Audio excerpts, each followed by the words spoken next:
Welcome everyone, this is Jackie Williams. In this video, I want to share with you how to make this sort of starburst background very easily with very little measuring.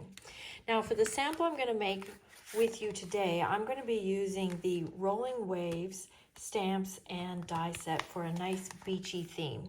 For my base, I'm going to start with a piece of Coastal Cabana. This is the two-toned Coastal Cabana and I'm using the lighter side. And this is a 4 3/4 inch square, but you could use a rectangle or any shape that you would like. Now, what you want to first determine is where the center of your starburst is going to be. For this sample, I thought it would be fun to start in the corner, so it would be like sun rays, and then have them fan out across the rest of the card. So I've just made a little dot where I want my starburst to start. And then what you'll want to do is, using a ruler, is measure from that point to the longest point or the longest area of the card, which in this case was about 6 inches. So then I've cut 6 pieces of Pool Party that are 6 inches, and I made these 1.5 inches. You could do 1 inch or 2 inch. I actually haven't worked out any real formula about exactly how wide they are. They're all just going to end up being different widths. And it also depends if you leave spaces in between your starbursts or put them all together. So in any case, this is six inches so that it will reach all the way across, and I just chose 1.5 inches. You'll have different effects depending on how wide you make these. And I've got some samples to share with you at the end to show you some different ways that it can turn out. So then you'll want to cut these basically from one corner to the other corner. So you're going to make 2 very slim triangles in this instance.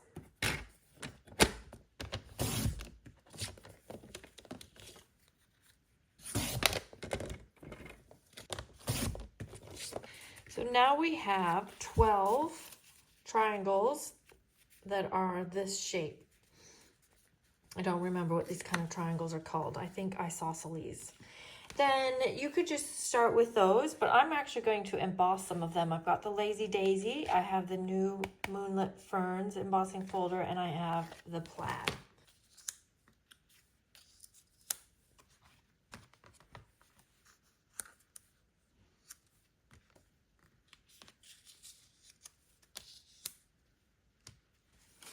Okay, so I have 2 of the fern, 2 of the daisy, 3 with the plaid, and some of them plain. So I'll leave a few of those plain. I'll go emboss more if I need to. I'd like to just sand these ones a little bit. And I've decided that with the sanding, I actually prefer to sand the debossed side. So then what we'll do is get some glue. I'll do the fern as one of the longest one here. There we go. We'll do it like this. Now I'm going to put something in this corner. This is where I'm going to put our beach elements. So I'm not worried if it looks tidy here right in the corner. Okay, and then we'll put a light one. Now you can put them right up next to each other or just leave a little bit of a gap. I think that in this instance, I want to leave a little bit of a gap like this.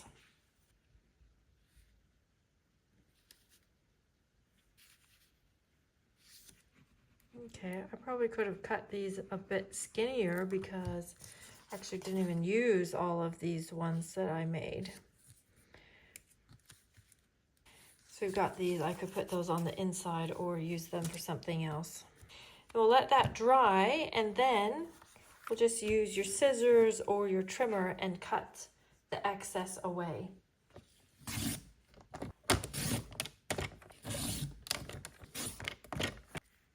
Now for this sample, we're just coming from one point in the corner. On some of the other samples, I've chosen a middle point, and so you would actually have these spokes radiating all the way around. Now I'm just going to set that aside. I actually quite like how that turned out. And then let's make our little piece that we're going to actually put here in the corner. I'm going to use crumb cake and just give it a little bit of a background here. I don't really want it to be too brown, but just a little bit to give the look of sand.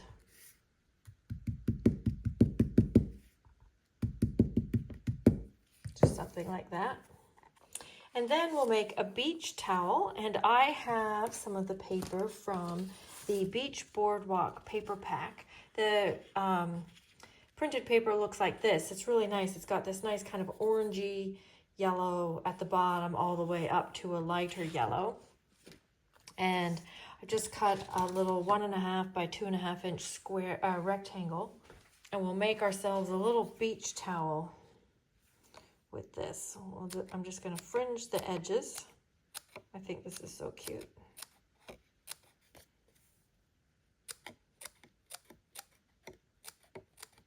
So I'm just deciding how much of that circle we want on here. I'm thinking not actually a whole lot. So I'll place that on there, and then you could use your trimmer. I'm just going to use my scissors real quick and just trim off that excess. There, that's pretty cute. It's looking like a little sun. I was actually quite amusing myself how we've got the sun rays that are blue like the sky, and then we have the little sun patterns on the towel, which, I don't know, just the opposite there, just I thought was kind of fun. Now we have this die in the pack that initially I thought it was meant to be a spider web, but actually it's the umbrella. So what you do is if you cut out 2 of them in different colors, it actually makes 2 umbrellas. Like this, you just will alternate the colors. Okay, so that can make another umbrella. But actually what you need to do, well, what I found was easiest was to assemble it upside down.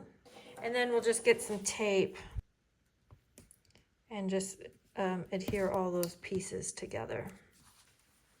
And then let's put it all together with some dimensionals. I've just got some mini dimensionals here at my table. Might as well use these. And we'll put that there next to our umbrella. And then let's go ahead and put this onto another Coastal Cabana mat.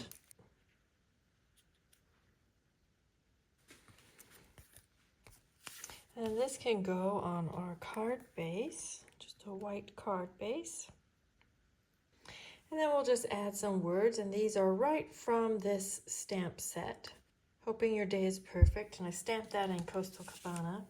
We'll add a yellow gem from the array of dots into the middle of the umbrella. And there we have our easy starburst background. Now I have some more samples to share with you. We'll put that one up in the corner. So here's the one that I shared at the beginning of the video. This one is using the Capturing Smiles stamps and dies. And then I've paired that with the Beautiful Ordinary Life papers, which have these really nice black and white prints on the other side. And I thought that this really reminded me of camera shutter, the whole look of it. So I thought this was perfect, a perfect background. So we've got one from starting from point over here in the corner and coming out like sun rays, and we've got gaps in between. This one I've got a point starting in the middle, and so I put them all the way around and also left gaps in between. Then this sample, I've used the new Moonlit Flora stamps, dies, and papers. And this one I did not put gaps in between, and I've started at a point about here and then just put all the pieces around, all the way around 360 degrees around that point. And this is a great way to use up your little scraps and make something really unique. And then I did make a little 8x8 scrapbooking page, and this might be a little hard to see in the camera, but I've done the technique with just all white paper and embossed them all differently, so you just have a lot of different textures in the background. And I started right in the middle, so they're all coming out at a point. This one wasn't quite the technique just because of the way I cut it. They're more like all 90-degree triangles. So it doesn't quite have the same starburst effect, but I was just experimenting, and you got the idea. So you can use it in lots of different ways. So let's put these all out here. So there are my samples to share with you. I hope you enjoyed that. I hope you give it a try. Simply draw a dot on your base and then just put your triangles all the way around until you're happy with the result. Feel free to share this video, save this video, and leave me a comment, and of course subscribe. I always appreciate that. This is Jackie Williams, and I'll see you next video. Bye-bye.